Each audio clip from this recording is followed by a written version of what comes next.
사람의 인격이 여러 면에서 나타날 수 있는데 밥상 앞에서도 나타납니다.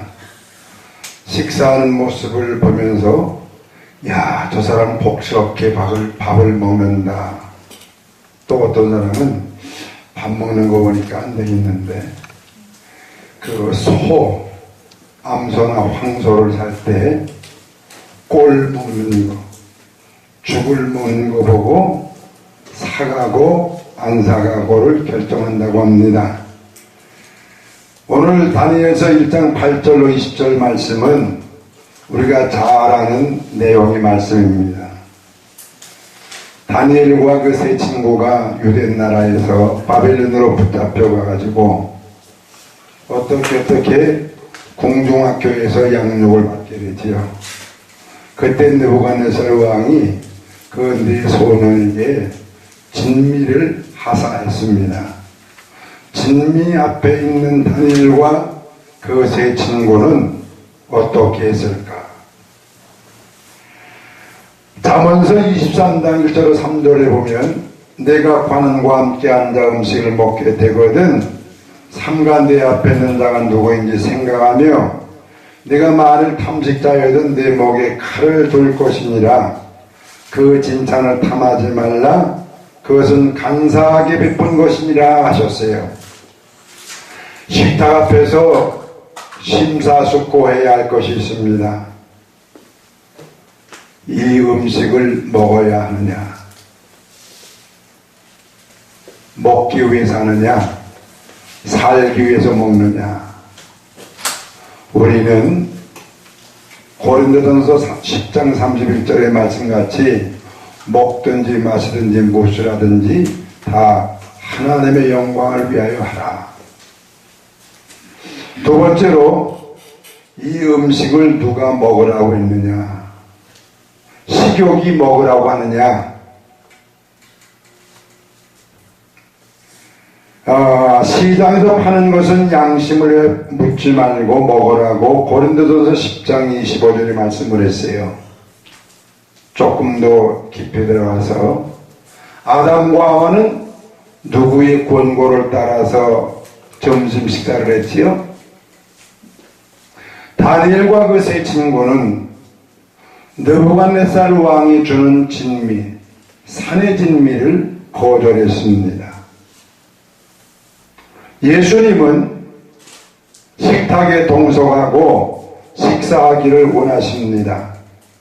요한복음 21장 12절에 보면 예수님이 생선을 숯불에 구워서 밤새도록 노동한 베드로에게 와서 조반을 먹어라.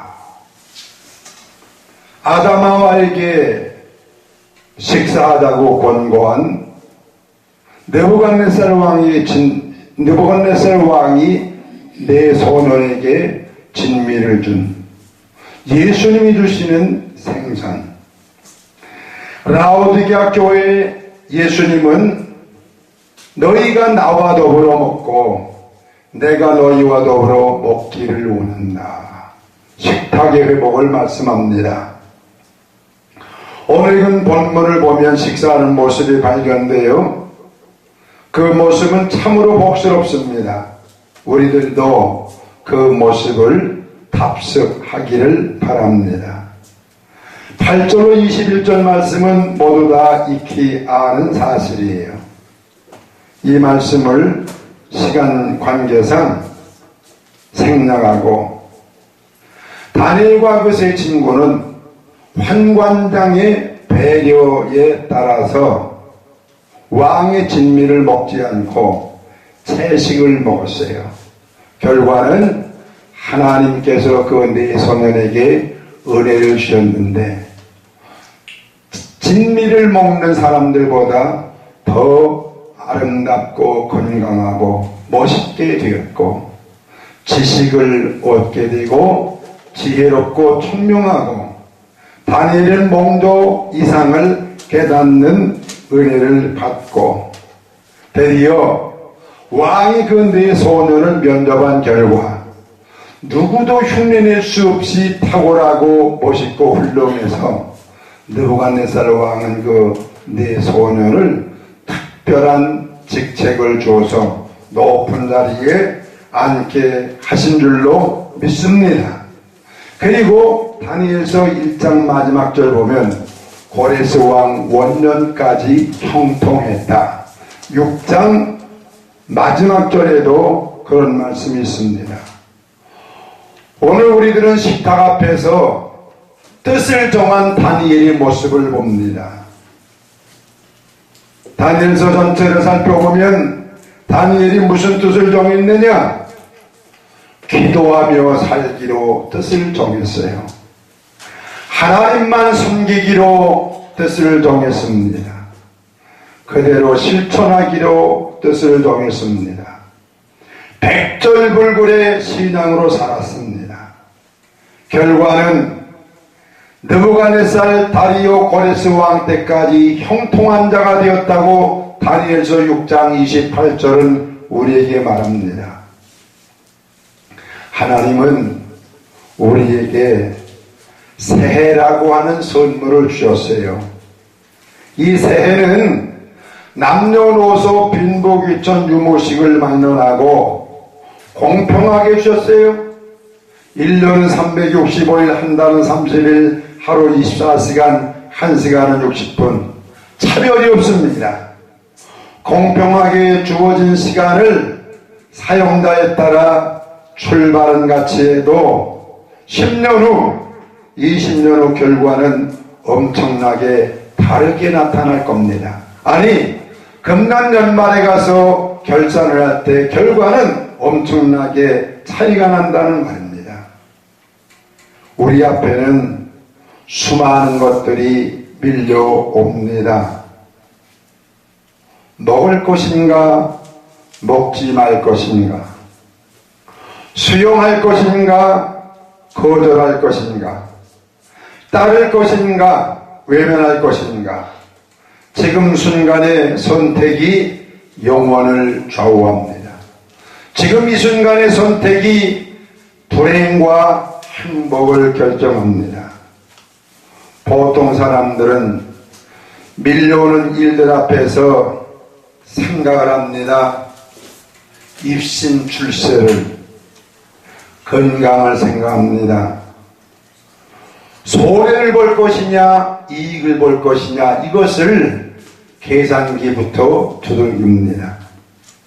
곤충들은요, 먹을 것과 먹지 않아야 될 것, 갈 길과 가서는 안 될 것, 가까이 해서는 될 것과 안 될 것을 무엇으로 구별하느냐?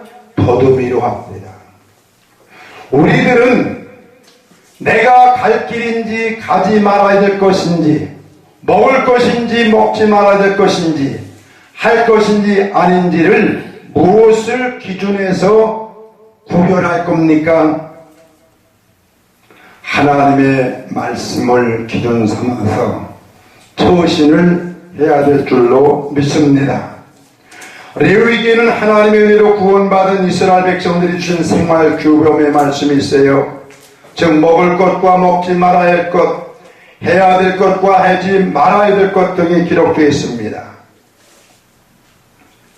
이것을 문자적으로 해석하고 지킬 것인가, 아니면 상징적으로 해석하고 참고할 것인가? 구약 이스라엘 백성들이 주신 규범이냐? 학자들 간에 해석이 다양합니다. 그러나 분명한 것은 하나님이 주신 말씀을 기준해서 선택하고 행동하라는 겁니다. 결론부터 언급한다면 하나님이 기뻐하실 건가, 하나님이 슬퍼하실 건가 염두에 두고 처신하라는 겁니다. 아름다운 선교방송을 청취하는 모든 형제자매 여러분들, 우리도 뜻을 정하면 좋겠습니다. 하나님의 거룩한 백성으로서 하나님이 기뻐하실 일을 선택해야 합니다. 그리고 행동으로 옮겨야 합니다. 하나님이 기뻐하신다면 모두 다 좋은 결과가 나와요. 하나님이 기뻐하신다면 내가 좋아지고 이웃이 좋아지고 심지어 환경에까지 유익을 주게 됩니다. 우리 앞에 밀려오는 다양한 상황에서 하나님의 말씀을 기준하여 선택하고 실천할 수 있기를 주의 이름으로 축원합니다.